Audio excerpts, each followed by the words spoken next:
was crazy long before tonight, he said.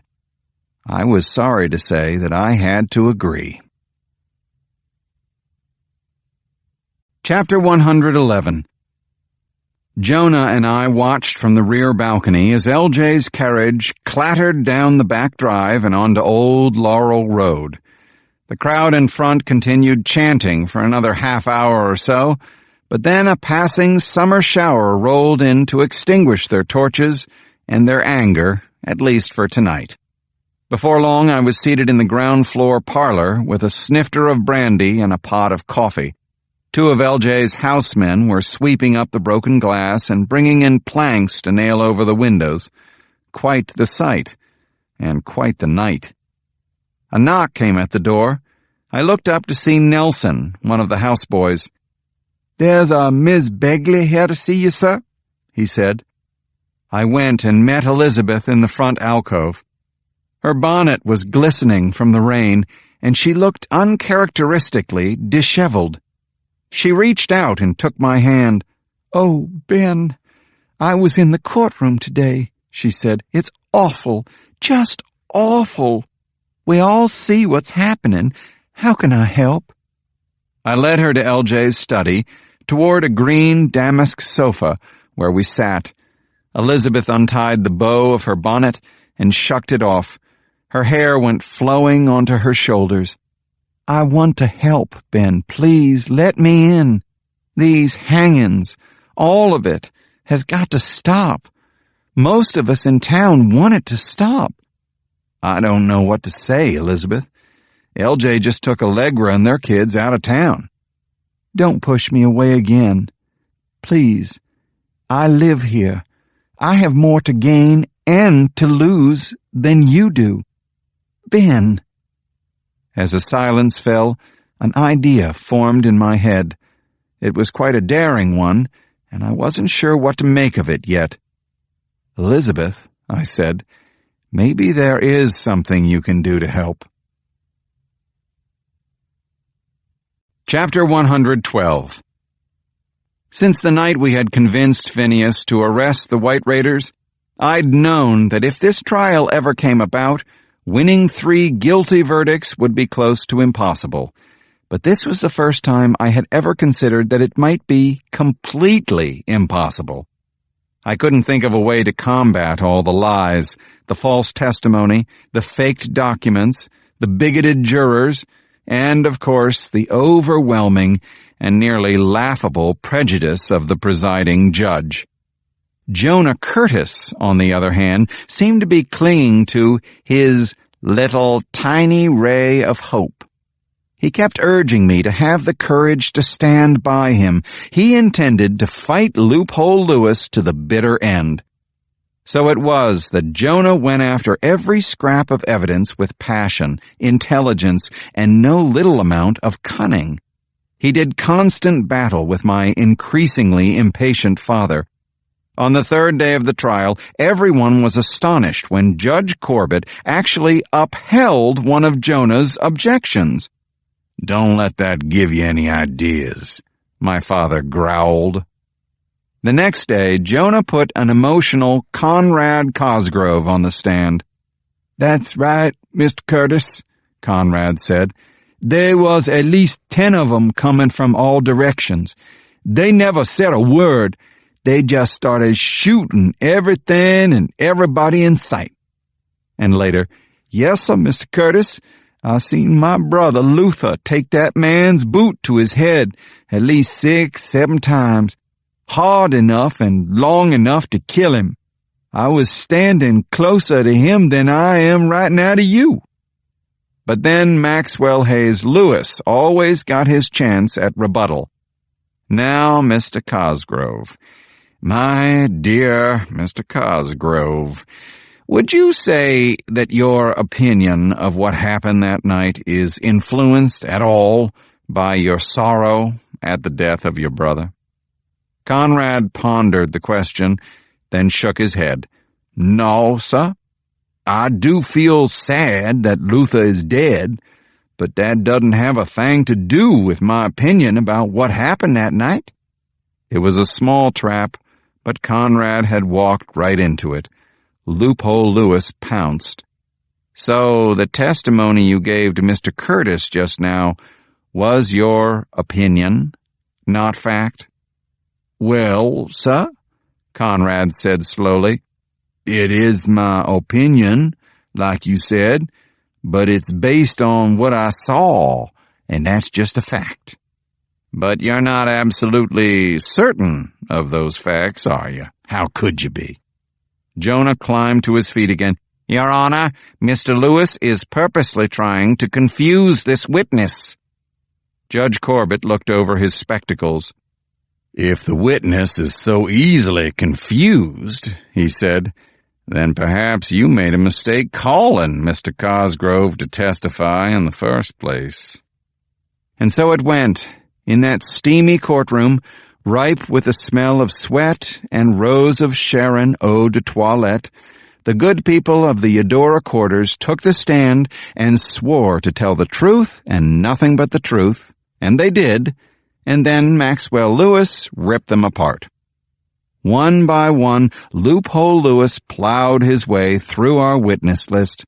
Whether defiant or docile when they took the stand, every one of those witnesses eventually stepped down looking foolish, stupid, or wrong.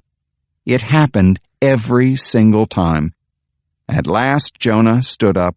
"If it please the court, the people call Miss Moody Cross to the stand." Chapter 113. My God, she was dressed like a grown-up. I had never seen her wearing anything but one of the 3 identical white jumpers she rotated through the laundry basket so that she always appeared to be wearing the same spotlessly clean dress. Today, she looked like a grown woman, a formal blue skirt, a neat white blouse. On her feet were lace-up boots polished to a high shine.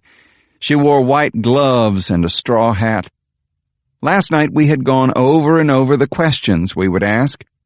"Just tell the truth," Jonah kept saying, "and everything will be fine." "What are you talking about?" she scoffed. "In that courtroom, the truth ain't worth a bucket of piss." "Charming," I said. "Try not to say that." Jonah said, "The truth is the only weapon we have, Moody, so we have to use it." "Maybe so," she said. I should have listened more carefully to that phrase of hers. Under Jonah's patient questioning, Moody told the same story her grandfather had told, the same story Cosgrove told, the same story every one of the witnesses from the quarters had told. By the time Jonah turned to Maxwell Lewis and said, "Your witness," the gentlemen of the jury looked about ready for some dinner and a nice nap. Lewis said, "Miss Cross, are you a permanent resident of the house where your grandfather lives, over there in the quarters?" "Yes, sir, that's right. I live with him and take care of him." All morning I had been noticing that Moody sounded more mature. She had managed to hide the edge of anger that so often came into her voice. She was speaking carefully, politely. "I wouldn't really call it a house, though," she added. "It's more like a shack, but we do all right."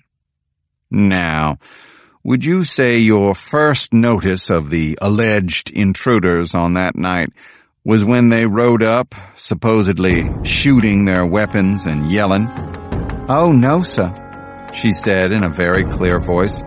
"I would say my first notice was when Mr. North here and Mr. Stevens knocked on the door and showed me their search warrant." Chapter 114. Sweet Jesus in heaven! Jonah and I had never discussed this with her. We had certainly never planned for her to say such a thing. But say it she had. "And showed me their search warrant." With those words, Moody changed the whole atmosphere of the courtroom and the direction of this entire murder trial. Jonah looked at me wide-eyed. Together, we stared at Moody on the witness stand. I thought I detected a hint of amusement behind her serious expression. She watched Loophole Lewis swivel all the way around to shoot a goggle-eyed look at my father. She heard the defendants whispering frantically among themselves. She was aware that her words had set off a buzz of confusion in the gallery. Even the jurors had snapped to wakefulness. And Moody was enjoying every minute of it. Maybe she knew our cause was lost, and she was out to confound everybody, to confuse us, to throw the whole trial up in the air and see where the pieces came down. This was every lawyer's nightmare, the rogue witness off on her own. My father banged his gavel several times. "Order!" The buzz subsided. "Mr. Lewis?" Lewis turned back to the witness stand. "Now, Miss Cross," he said, "every previous witness, including your grandfather, claimed that they never were presented with a search warrant that night." "I know that, sir," she said. "Pawpaw's getting pretty old now. He doesn't always notice everything. And when those men came with the warrant, there wasn't anybody out in front of the house except me. I was the only one." I'm sure that almost everyone else thought Maxwell Lewis looked as confident as ever, but I saw signs that he was flustered. He was forgetting to slouch casually against the railing of the jury box. He was standing at attention and speaking a little too quickly. His countrified Clarence Darrow lilt had all but vanished. Moody had rattled him. "This is, to say the least, a most unusual bit of testimony, Miss Cross." "Why is that, sir?" "Y'all said they came here with a search warrant. You said they showed it to us. All I'm saying is, well, that's exactly what happened." She was lying. I knew it for sure. I was with Abraham in the parlor that night, and I knew nobody came to the door with any warrant. All had been quiet. There was a clatter of horses, then the raiders started shooting at anything that moved. Maxwell Lewis put on an uncomfortable smile. "All right, they showed you the warrant," he said. "And then what happened next?" Suddenly, I knew where Moody was going with this, why she was lying, what she was hoping to demonstrate with her lie. Damn! It was brilliant! Why hadn't I thought of it? But of course, if I had thought of it, if I'd even asked her to do such a thing, I could have been disbarred. As it was, she was on her own. "Well, sir," she said to Lewis, "I was looking over the warrant, you know, and I said, I still don't think y'all have the right to do this, but if that's what the paper says, I reckon we've got no choice but to let you come on in." "You said that." Lewis turned to the jury, hoping they would share his skepticism. None of them even noticed. Their eyes were on Moody. She had them under her spell, and they were finally listening. "Yes, sir, I did, and I no sooner got the words out of my mouth than a bunch of 'em rode up on their horses and started shooting and yelling and everything, just like Pawpaw said." "If we can," Lewis said, "let's return to the issue of the search warrant." "Yes, sir," said Moody, as proper and polite as I had ever heard her. "Now, who showed it to you?" "Mr. North was the one holding the paper," she said, "and Mr. Stevens was with him." "You are absolutely certain they presented that warrant to you?" "Well, yes, sir.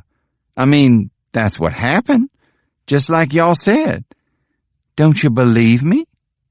She looked the very picture of confounded innocence. Maxwell Lewis turned to my father and shrugged. My father spoke from the bench in a dangerous growl. "Moody Cross, you have sworn to tell the truth in this court. Do you understand that?"